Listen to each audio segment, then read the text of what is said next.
Halo semuanya. Halo, Halo, Kak. Oke, sebelumnya aku mau berterima kasih sama teman-teman semua karena udah meluangkan waktunya untuk hadir di Zoom aku, yang mana ini adalah tugas dari mata kuliah Pengadilan HAM Internasional aku kelas G. Nah, di sini kita akan melakukan tugas video ini itu akan dikonsepkan sebagai small group discussion. Jadi teman-teman nanti boleh memberikan argumennya, pendapatnya mengenai topik yang kita bahas, atau misalnya bertanya, atau mungkin saling bertanya antar teman-teman yang lain yang tidak mendapat mata kuliah ini. Teman-teman karena beda penjuruan tentunya nggak dapat kan ya? Oke, kalau Iya, gitu langsung aja ya kita ke topiknya. Kita itu akan bahas tentang International Covenant on Civil and Political Rights atau kita singkat sebagai ICCPR. Nah, seterusnya juga kita akan sebut dia sebagai ICCPR ya teman-teman. Itu tuh adalah instrumen hukum internasional dalam perlindungan hak sipil dan politik. Sebelumnya, aku Erika Chelsea Oktaviani dengan NPM 231000065 dari kelas G akan melanjutkan presentasi. Nah, oke. Nah, teman-teman bisa dilihat kan ya gambarnya. What is ICCPR? Apa sih ICCPR itu? Nah, jadi pada intinya ICCPR itu adalah perjanjian multilateral nih teman-teman yang diadopsinya oleh Majelis Hukum Perserikatan Bangsa-Bangsa atau PBB pada tahun 1966. Tujuan utamanya itu untuk melindungi serta memajukan hak-hak sipil dan politik setiap individu. Terus juga ICCPR ini itu salah satu tiga instrumen utama dalam International Bill of Human Rights bersamaan dengan International Covenant on Economic, Social, and Cultural Rights atau ICESCR. Nah, selanjutnya itu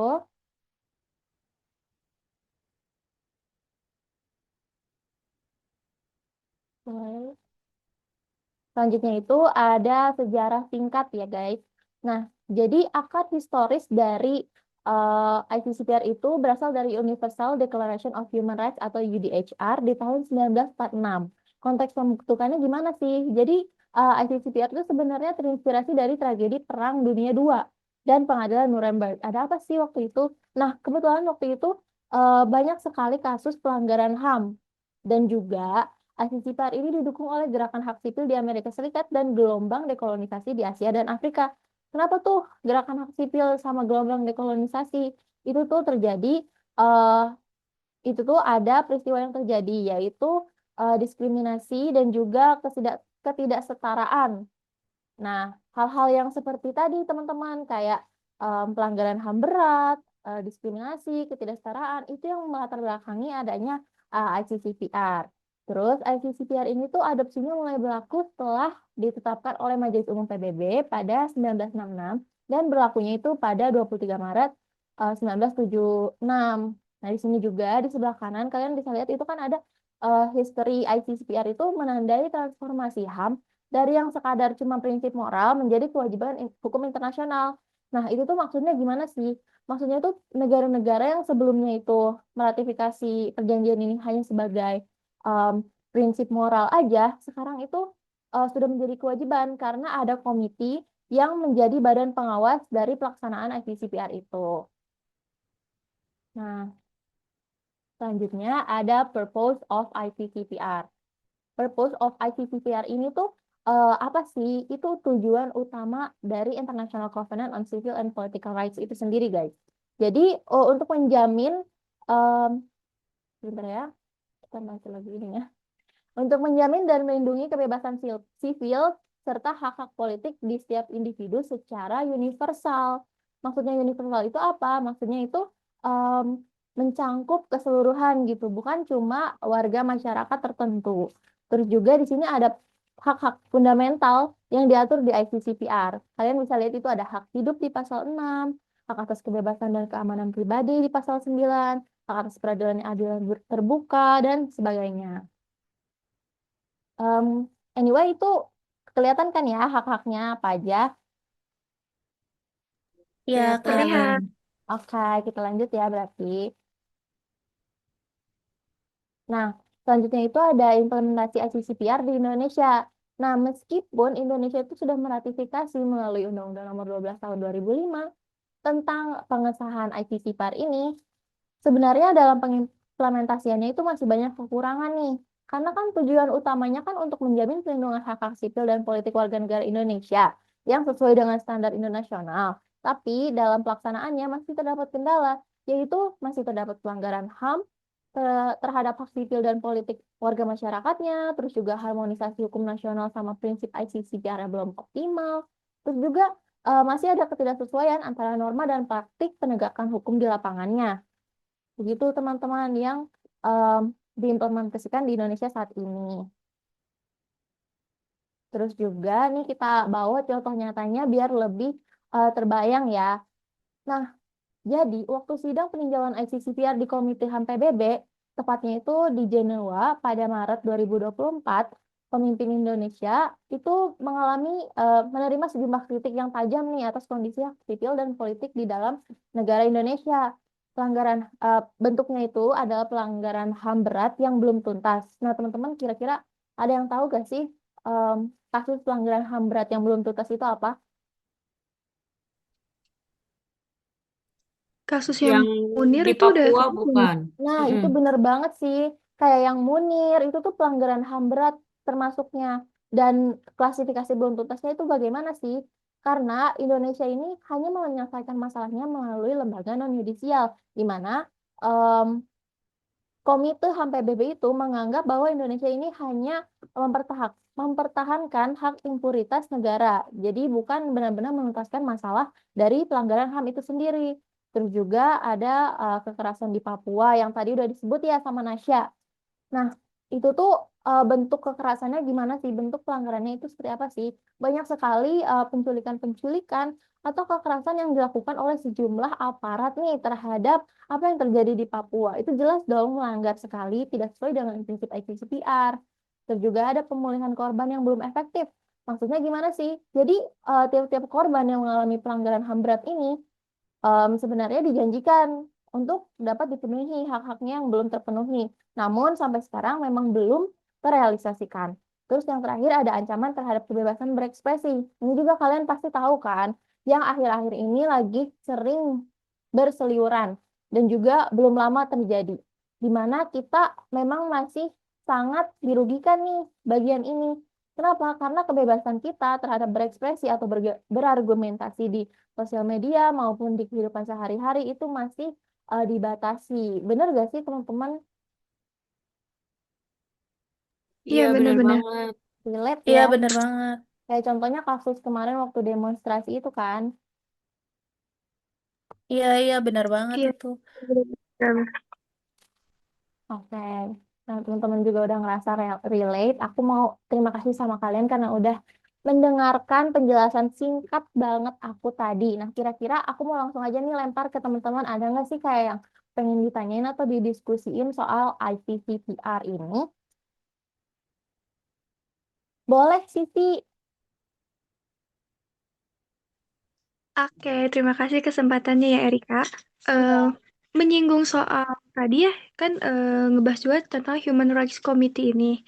Nah, sebetulnya apa sih fungsi dari Human Rights Committee ini dalam konteks ICCPR sendiri? Nah, tadi kan yang aku baru singgung tentang Human Rights Community ini.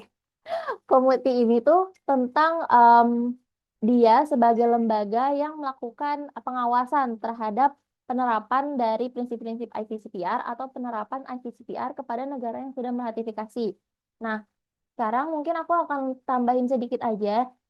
Jadi sebagai detail eh, HRC itu melakukan penilaian laporan berkala. Jadi negara-negara itu harus melaporkan gitu kepada HRC ini. Terus juga memberikan rekomendasi dan saran kalau misalnya ada hambatan gitu saat melakukan eh, pengimplementasian ICCPR di sebuah negara. Terus juga ada menerima dan menilai pengaduan individu. Jadi teman-teman individu juga bisa melaporkan kalau misalnya merasa mengalami pelanggaran HAM berat gitu kepada HRC ini. Terus juga menafsirkan pasal-pasal ICCPR. Jadi kalau misalnya ada pasal-pasal ICCPR yang telah diratifikasi itu belum dimengerti atau sulit untuk ditafsirkan oleh suatu negara, itu bisa minta pertolongan kepada HRC gitu kira-kira kalau dari aku sih. Oke, terima kasih. Ya, sama-sama.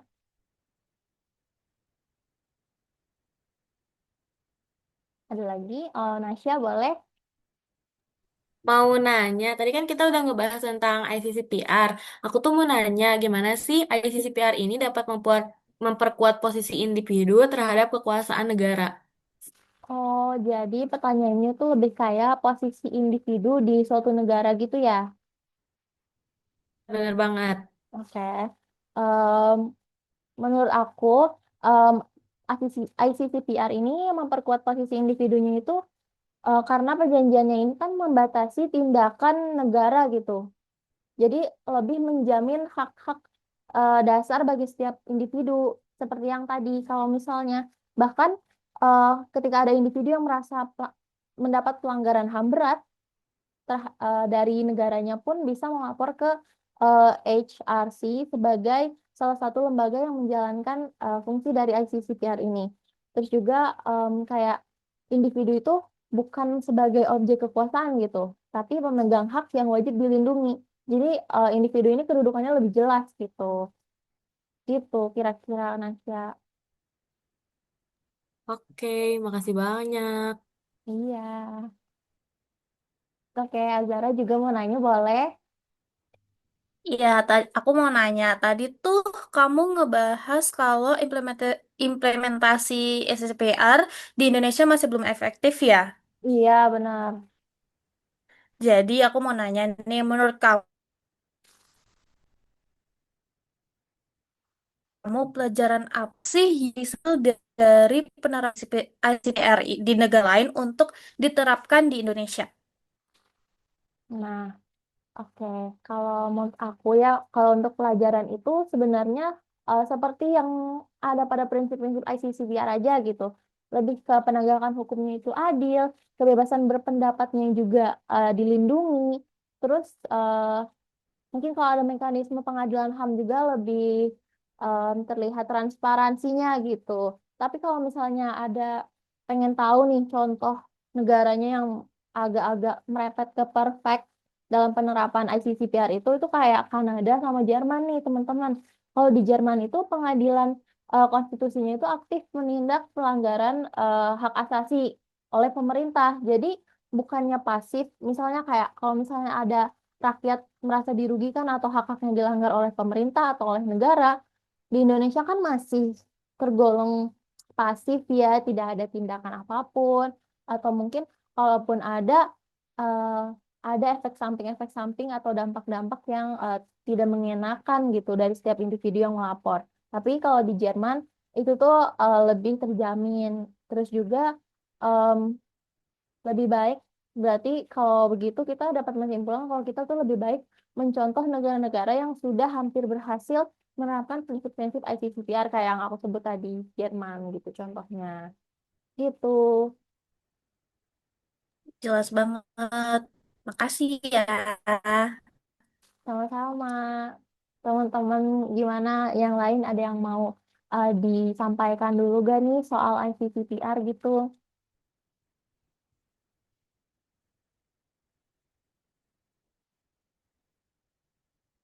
Nggak ada ya.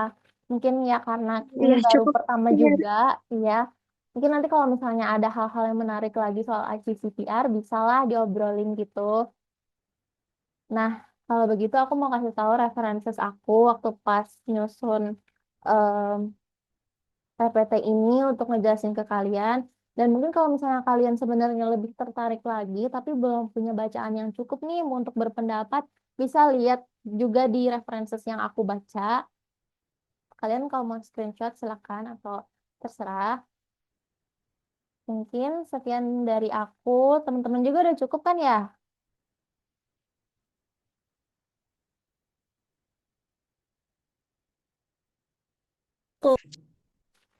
Alright, sekian dari aku. Terima kasih teman-teman sudah bergabung dan sudah menjadi audiens pada small group discussion aku hari ini. Terima kasih juga kepada mungkin orang-orang yang akan menonton video ini. I'm Erika Cina Oktaviani. I'm signing out. Terima kasih semua. Terima kasih Erika. Terima Bye-bye. kasih.